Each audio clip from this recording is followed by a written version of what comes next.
also includes touch from the anterior 2/3 of the tongue. It also supplies somatic motor to those all-important muscles of mastication. The trigeminal nerve is broken up into 3 divisions. We'll go over those briefly now. The ophthalmic division is V1.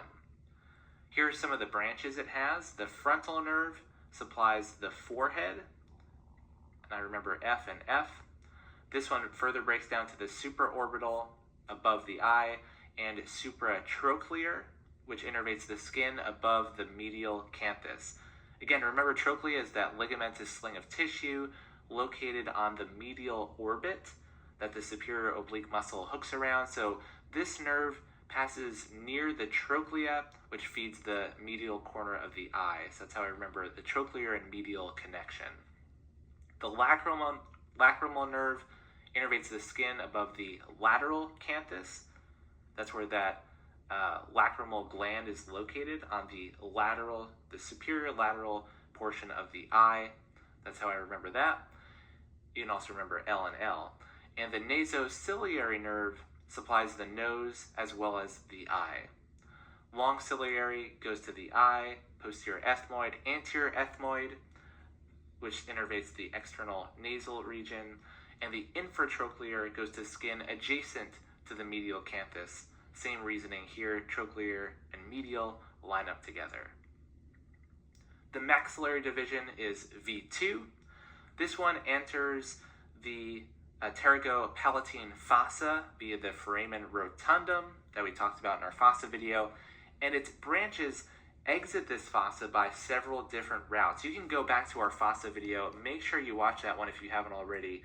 We talk about all these different nerves, and in fact, all of the nerves we talked about in that video are on this slide because they're all branches of V2, which makes its home in that pterygopalatine fossa. So that's a pretty cool connection. The sphenopalatine nerve exits via the sphenopalatine foramen, and it later becomes the nasopalatine nerve that exits the incisive canal to feed the primary palate area. The pharyngeal nerve exits via the pharyngeal canal. These are all openings from the pterygopalatine fossa. The greater and lesser palatine nerves exit via the greater palatine canal, and then their associated foramina that line up the greater and lesser palatine foramen. The PSA, posterior superior alveolar nerve, exits via the pterygomaxillary fissure, and it pierces the posterior maxilla above the tuberosity. This one supplies the molars and the associated buccal soft tissue. The zygomatic nerve has 2 little branches there, and the infraorbital nerve exits via the inferior orbital fissure.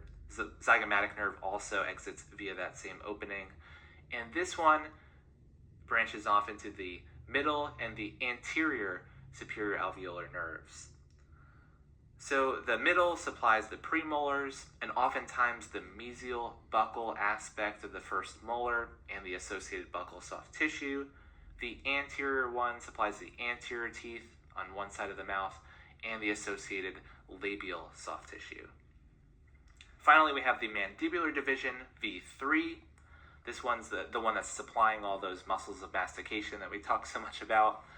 The auriculotemporal nerve is an important one. It supplies sensory information from the temporomandibular joint, as well as the anterior auricle of the ear, just a little bit there. It also splits around the middle meningeal artery. That's just like another little fun fact. It also supplies this part of the side of the head that's overlying the anterior temporal bone. We have the long buccal nerve, which supplies sensory information from the buccal gingiva of the mandibular molars.